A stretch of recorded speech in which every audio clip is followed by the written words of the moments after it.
The season is over. I feel bad for the Commanders. Look, Jaden Daniels suffers the dislocated elbow, then it's like, it's over now. I just need to know, why in the hell was he in the game? You're going to score 31 points in 8.5 minutes? Sunday Night Football was supposed to be Jaden Daniels' return to glory. The reigning offensive rookie of the year, fresh off of a hamstring injury, was back under center for the Washington Commanders. But what actually went down at Northwest Stadium wasn't just a loss, it was a catastrophe. It was a nightmare, and for anyone who knows Washington football history, it was a sick, twisted case of deja vu that nobody wanted to see. With 7 minutes and 29 seconds left in the fourth quarter, down 38-7 in a game that was brutally over, Jaden Daniels scrambled to his right on 2nd and goal. Seahawks linebacker Drake Thomas brought him down, and as Daniels tried to brace his fall with his left arm, his elbow bent backwards in a way that elbows should never, ever bend. The stadium went silent. Teammates immediately took a knee. The medical cart rolled out into the field, and just like that, Washington's season, and maybe Daniels' entire future, hung in the balance. According to ESPN's Adam Schefter, Jaden Daniels suffered a dislocated left elbow. He's expected to be sidelined indefinitely, and it's uncertain whether his season is over. But here's the thing that makes the story so much darker, so much more painful. This wasn't just any injury. This was the exact same opponent and the exact same team watching their franchise quarterback get destroyed in a way that changed everything 13 years ago. We need to talk about what happened. We need to talk about why Jaden Daniels was even in the game. And we need to talk about the ghost that still haunts Washington football, Robert Griffin III. Mic check 1 2 1 2. What's going on, everybody? To understand how devastating this injury is, you have to understand where Jaden Daniels was just 9 months ago. The kid was on top of the football world. This is a guy who won the Heisman Trophy with LSU in 2003, got selected number 2 overall by the Washington Commanders, ended up winning the 2004 AP NFL Offensive Rookie of the Year award, earning 49 of 50 first place votes in an absolute landslide, and he led the Washington Commanders all the way to the NFC Championship game, coming one game short of making it to the Super Bowl. I mean, this isn't just your typical rookie season. Everyone unanimously agreed that Jaden Daniels was special. The stats tell you everything. Daniels completed 69% of his passes.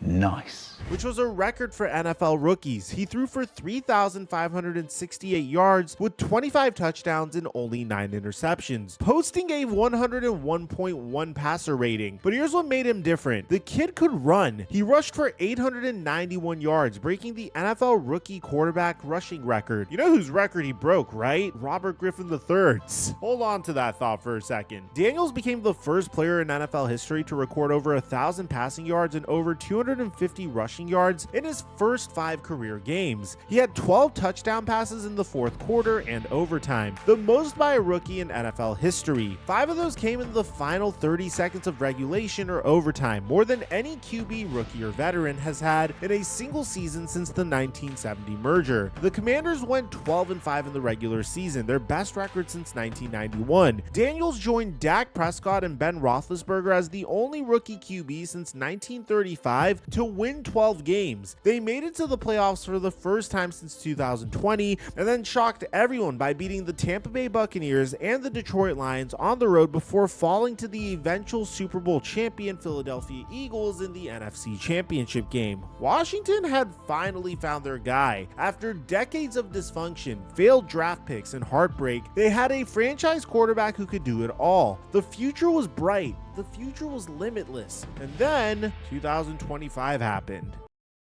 Fast forward to this season, and it's like someone flipped a switch. Everything that went right in 2024 has gone horrifically wrong in 2025. The Commanders came into Sunday night 3-5 and riding a 2-game losing streak. They were already on life support in the playoff race, but it wasn't just the losses, it was the injuries. Daniels suffered a sprained knee in week 2 and missed 2 games. Then he dealt with a hamstring injury and missed another game. In the games that he did play, he'd completed just 62.5% of his passes for 1,184 yards yards, 8 touchdowns, and 2 interceptions. Those aren't bad numbers, but they're a far cry from the magic of his rookie year. The team around him was falling apart too. Austin Eckler, Dietrich Weiss Jr., Dorrance Armstrong, Will Harris, and Noah Brown are all on injured reserve. Terry McLaurin, his top weapon, has missed 5 games with a quad injury and didn't play Sunday night. Sunday was supposed to be the turning point. Daniels was back. Time to stop the bleeding. Time to salvage the season. Instead, the Seahawks came out and absolutely demolished them. The Commanders trailed 31-7 at halftime. It was embarrassing. It was over. Daniels was pressured on 51% of his dropbacks, a career high, and 61% in the second half. He was running for his life all night long, finishing with 10 carries for 51 yards, just trying to make plays happen. And then, with the game completely out of reach, it happened.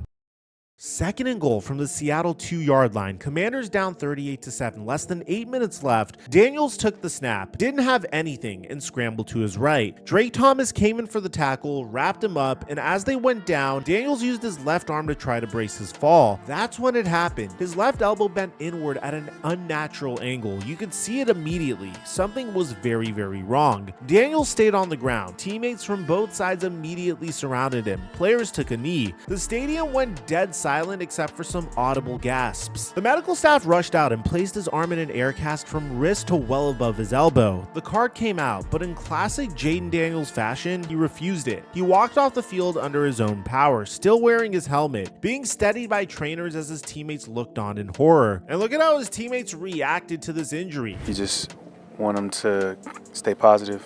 You don't know what the results is. You can speak a lot of positivity into existence, and that's just kind of what I try to do and what we try to do. He's a very positive person, so we're just praying for the best. Gut-wrenching. I mean, you can just hear the air take out everybody in the stadium. I mean, it's just not a good feeling to see that, for sure. So it really sucks. Now, the Seahawks would go on to win 38-14, but nobody cared about the final score. There's only one question on everyone's mind. Why on earth was Jayden Daniels still in the game? Let me be crystal clear about something. This game was over. At this point, I was watching the Lakers take on the Miami Heat. I mean, it was a complete blowout. The Commanders were down 38-7 with 7 minutes and 29 seconds left in the fourth quarter when Daniels got hurt. There was no comeback happening. There was no miracle. The game had been a blowout since halftime. And yet, there was Jayden Daniels, the face of the franchise, the reigning offensive rookie of the year, a quarterback who had already missed 3 games this season with injuries, still taking snaps and scrambling around trying to make plays. Fans called this absolute coaching malpractice and demanded that Dan Quinn be fired immediately, with one saying that this is 100% on Dan Quinn. How do you have our franchise quarterback playing when you're getting blown out by 30? That's absolutely ridiculous. What is wrong with you guys? This is pathetic coaching and a complete lack of awareness. We lost our QB for the year and maybe most of next year. Emmanuel Acho didn't hold back himself. I don't like throwing out that word negligent often, especially when talking football, but what the Washington Commanders and Dan Quinn just did was a completely negligent to their quarterback, Jayden Daniels, and to the future of the franchise. In what world where you're down by 31 points and you already have an injured quarterback because he's coming off a hamstring injury and he's had a knee injury earlier in the season, in what world do you keep him in that game? And don't tell me it's called football. That's called being idiotic. That's called being stubborn. That's called being too dense to realize, hey, the battle's already lost, but focus on winning the war. So what did Dan Quinn have to say for himself? Well, in a post-game press conference, this is what he said. To me, obviously, like the hindsight, you don't want to think that way where, an injury could take place.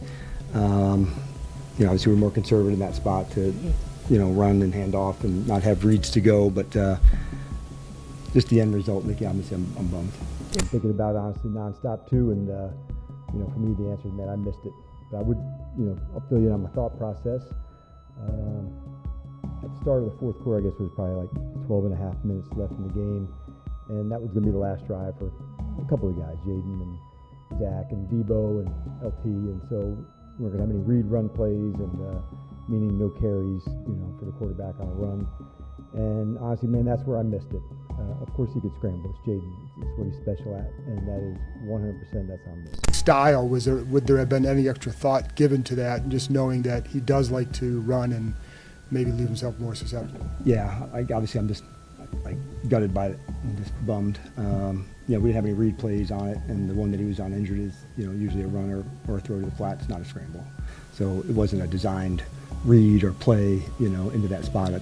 If we run it, 50 times, it's either a handoff or a throw, I'd say 50 times. So it's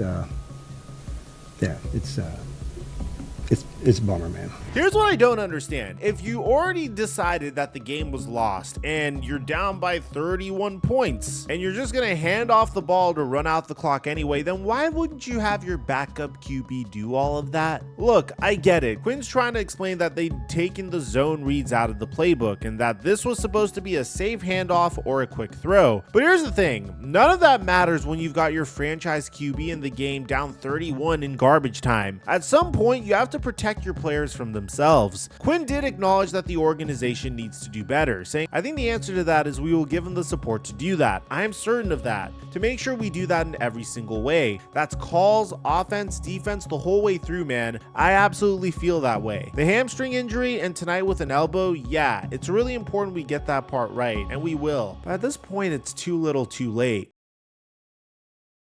Now here's where the story gets absolutely chilling, because if you're a Commanders fan, you've seen this movie before and it didn't end well. January 6, 2013, wildcard playoff game, Washington Redskins versus the Seattle Seahawks at FedEx Field, the exact same stadium where Jayden Daniels just got hurt. Robert Griffin III, the reigning offensive rookie of the year, was playing through a knee injury. Does this sound familiar yet? RG3 had an absolutely magical rookie season in 2012 after the Commanders traded up 3 first-round picks to trade up to the number 2 overall pick to select him. After he won the Heisman Trophy, RG3 set records for highest passer rating by a rookie quarterback at 102.4 and the highest touchdown to interception ratio at 4-1. He threw for 2,902 yards with 18 touchdowns and just 4 interceptions, and he rushed for 815 yards and 7 touchdowns. The Redskins went 10-7. They won the NFC East and they made the playoffs for the first time since 2007. In December against the Ravens, Griffin suffered a knee injury, an LCL sprain. He returned to that same game after taking a hard hit from Haloti Ngata. He missed 1 game against the Browns, then came back wearing a knee brace for the final 2 games of the regular season to lead Washington into the playoffs. But here's the thing. Dr. James Andrews, an orthopedic surgeon who was on the Redskins sideline, told USA Today that he never gave medical clearance for Griffin to return to the Ravens game, even though his head coach at the time, Mike Shanahan, had told reporters that RG3 was cleared. Andrews said he was a nervous wreck watching Griffin play on that injured knee. In the wild card game against Seattle, Griffin was hobbling from the start. He couldn't plant his feet. His throws had no power. He re-aggravated the injury in the first quarter, and his limp became even more noticeable, but Mike Shanahan kept him in the game. Then in the fourth quarter, Griffin scrambled to recover a bad snap on the notoriously terrible FedEx Field turf. His knee buckled and he collapsed to the ground immediately. He would say, "It was almost as if my leg was being ripped off and I crumbled immediately in that moment." The diagnosis is he tore both his ACL and his already injured LCL. He underwent surgery on January 9th, 2013, and Dr. James Andrews removed a part of his patellar tendon from his left knee to serve as a replacement ACL in his right knee. But RG3 would never recover. He came back for the 2013 season and he wasn't the same player. The explosiveness was gone. The confidence was shattered. By 2015, he lost his starting job to Kirk Cousins. He signed with the Browns in 2016, but injuries continued to plague him. His career was essentially over by the age of 27. In a 2022 interview, RG3 reflected on that moment, saying, "As a player, you're willing to put your body on the line. You're willing to put everything out there for your guys. That's where the onus falls on the doctors and the coaches to protect guys from themselves." He would go on to say that, "I think that's the question that a lot of people are asking. Why throw this young guy out there? He's a rookie. He's 22 years old. It's very evident that he's not himself." Now 13 years later, we're watching the same exact movie play out again. Same stadium, same opponent, same franchise, another franchise quarterback, another offensive rookie of the year, another Heisman Trophy winner, and another injury suffered while playing through previous injuries. So where does this leave the Commanders and Jayden Daniels? Well, the immediate prognosis is not good. Adam Schefter reported that Jayden Daniels suffered a dislocated left elbow. He's scheduled to undergo an MRI to confirm the diagnosis and determine how long he'll be sidelined. sidelined for. He's expected to be out indefinitely, and it's uncertain whether his season is over. The good news, if there is any, is that it's his non-throwing arm. An elbow dislocation to a quarterback's non-throwing arm isn't necessarily career-altering like a throwing shoulder or a throwing elbow injury would be, but there are still major concerns. According to medical analyst David Chow, Daniels appears to have suffered an elbow dislocation with torn ligaments. The hope is that he avoids a fracture and that he could potentially return this season, but elbow dislocations are serious injuries that often involve damage to ligaments, nerves, and blood vessels. Recovery typically takes months, not weeks.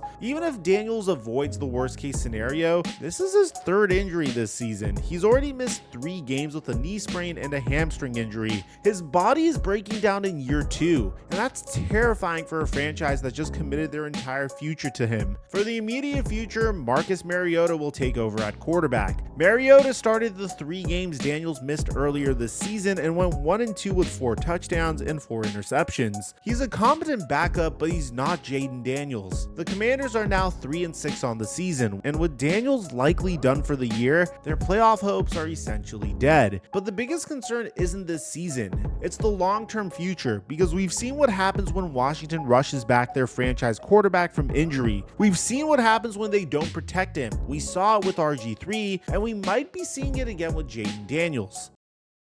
Look, injuries happen in football. It's a violent sport, and nobody is guaranteed to stay healthy. You can do everything right and still get hurt. But there's a difference between a freak injury and negligence. According to ESPN, Daniels was pressured on a career-high 51% of his dropbacks on Sunday night, including 61% in the second half. The offensive line couldn't protect him. The team was getting demolished, and yet he was still out there taking hits in a game that was completely out of reach. Other coaches around the league managed to pull their starters in blowouts. It happens every week. But Sports Illustrated points out that there's a culture in the NFL where pulling a quarterback is seen as weak, as giving up, as not believing in your guys. Quarterbacks, especially young ones trying to prove themselves, will never ask to come out. It's on the coaching staff to make that decision for them. Dan Quinn didn't make that decision, and now the Commanders are facing the very real possibility that they've irreparably damaged their franchise quarterback in year 2. Think about the ripple effect here. Daniels just had one of the greatest rookie seasons in NFL history. The Commanders won 12-5 and made it to the NFC Championship game. The future looked limitless. Now, they're 3-6. Their quarterback season is likely over, and the entire trajectory of the franchise is in history. It's just insane to think about. I mean, Austin Eckler, Dietrich Weiss Jr., Dorrance Armstrong, Will Harris, Noah Brown, all on IR. Terry McLaurin has missed 5 games, and now Jaden Daniels is done. The magic in 2024 has completely evaporated. But here's what really bothers me. This could have been prevented. Daniels didn't need to be in that game. There was no upside in keeping him in down 31 in the 4th quarter. The risk massively outweighed any potential reward.